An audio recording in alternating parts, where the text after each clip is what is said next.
Hello stars, this is Luminousz Ztarr. Welcome to the channel. Mwah.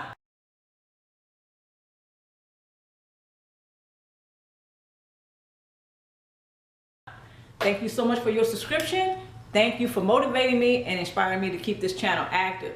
If this is your first time, welcome to the channel. Make sure you click the notification bell. That way you are alerted for all of the new videos and vlogs that come out on this channel. Did you know that there's a narcissistic Hoover before there's an actual Hoover?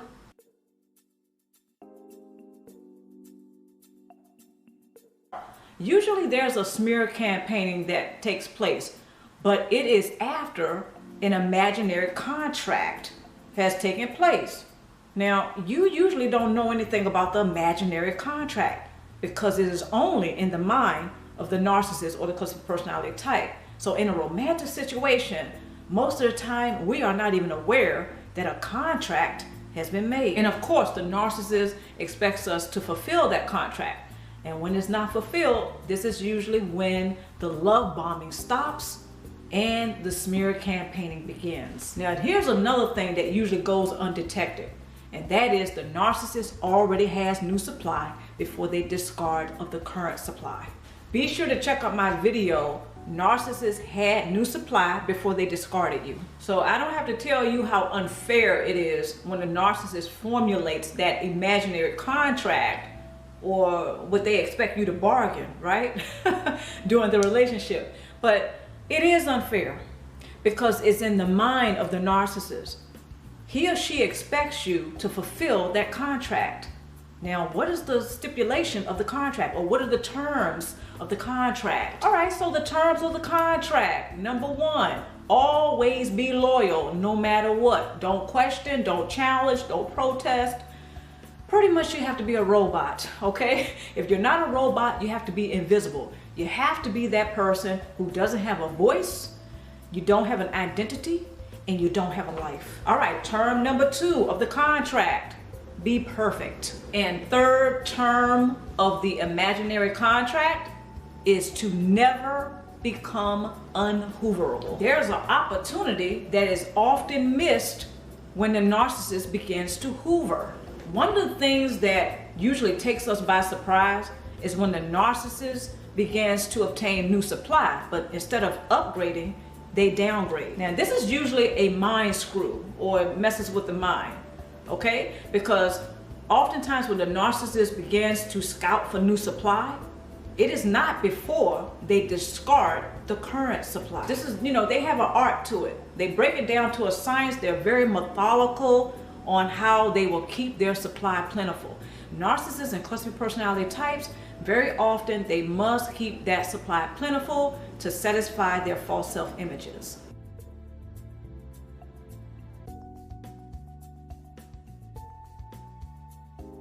Now, there's usually a shock and awe to this whole madness, okay? The crazy making. Very often, narcissists and cluster personality types, they are in awe of how they're able to pull off the shenanigans, while the rest of us are usually shocked by it. The shock and awe effect is one of the things that the narcissist and cluster personality type usually lives for. This is one of the reasons why they look for signs that they have outdone you, or you're showing signs of being shocked, you're dismayed, you're going through all of these emotions. Ever wonder why the narcissists look for these signs after they have discarded you? Well, that's why. Because they are in awe of being able to pull off the shenanigan, while you're in shock that they were able to pull it off. Never underestimate the narcissist's addiction to the shock and awe effect during the hoovering phase. All right, so let's go ahead and break down the hoovering stages. Stage number one, the imaginary contract that the narcissist perceives that you have broken. That brings on the smear campaigning.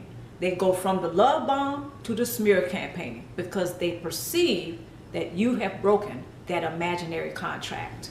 Okay, hoovering stage number two, the one down method. Now, of course, you know or you suspect that he or she may get the new supply, but most of us never imagine that they will go down instead of up. You would think that the narcissist will upgrade on the new supply, but sometimes they do that one down method, and it's usually quite a curveball. Stage number 3 to the hoovering process, and that is the shock and awe effect. Very often, the narcissist is in awe of how they are pulling shenanigans. In other words, they're patting themselves on the back for being able to pull out the rug. The rest of us, when the rug gets pulled out from underneath us, we are in shock. The final stage of the Hoover is the actual Hoover. But what's so fascinating about that last step, what's so fascinating about that last stage is that it can go either way. The choice is actually ours, okay? Not the narcissist. The narcissist wants you to believe that he or she is in control of the hoovering process or the hoovering stage. The narcissist actually wants you to believe that he or she is in full control when they're not. See, that last stage can go either way.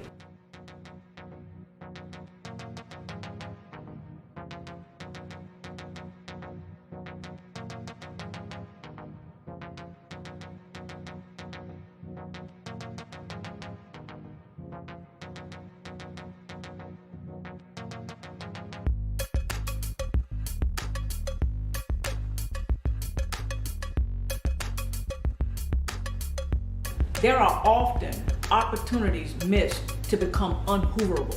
That last stage determines whether or not the narcissist will have a successful hoover. But it's up to you to make sure if you're hooverable or you're unhooverable. So the last stage is very interesting.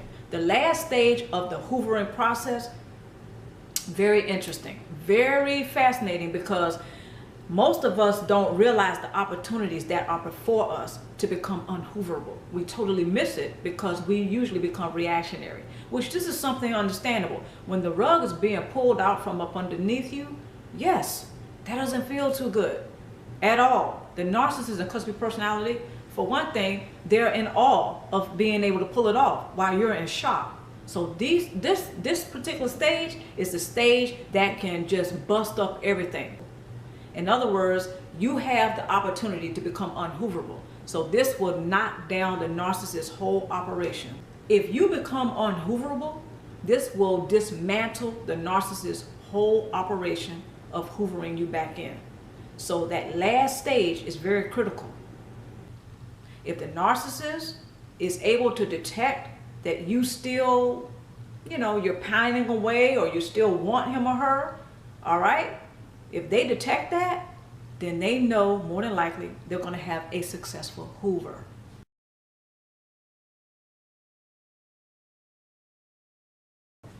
Tool number 1, be prepared for the narcissist to possibly hoover you back in. So you want to make sure you take those steps to make sure you become unhooverable. Tool number 2, beware of the love bombing, because this is often that imaginary contract that I was talking to you about.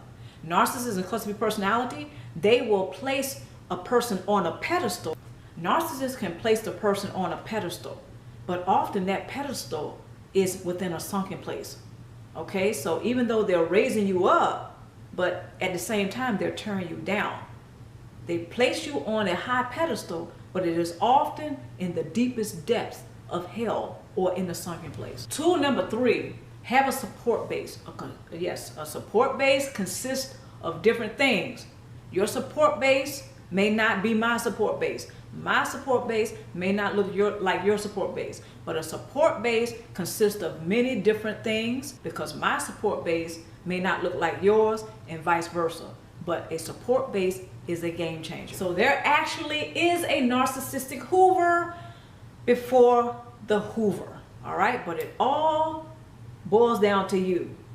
You have more power than you think you do. So when the narcissist and cluster B personality type, they pull shenanigans, the love bombing, and then they're pulling the rug out from under you by, smear campaigning because they feel like you did not fulfill that imaginary contract. Forget all that. The narcissist and cluster B personality type, they are often pulling shenanigans. This is another thing I want everybody to realize, but I think most of us have come to learn this from experience.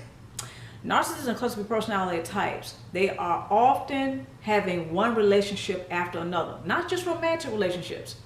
They have a false self-image to uphold. So their false self-images are what they're loyal to. Narcissists and cluster personality types, they're addicted to obtaining the narcissistic supply. They're addicted to people. So this is often why it's very easy for them to attract people, to be in all these volatile and dysfunctional relationships, hopping from one person to the next, because they have to have that narcissistic supply. At the end of the day, that's what rules. Their narcissistic supply must be plentiful. So when they're hopping from one person to the next, and then you're shocked and you're dismayed and you're wondering what happened, well, this is part of what feeds their false self-image. So this is something I want everyone to remember as they continue to watch the video. Wherever you may be, take care of yourself. Until next time, stay tuned for more vlogs and stay tuned for more videos. Mwah!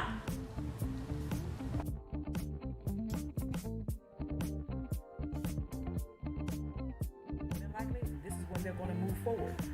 The narcissist and cluster personality will not have a bad romance to come back to, because you're not going to be there. While they have moved on to new supply, you're using that time wisely to look at what's really going on. So by the time they do come back around, and more than likely they will, right? You're going to be moving on forward. You're going to be thriving forward. The narcissist and cluster personality, that's a curve.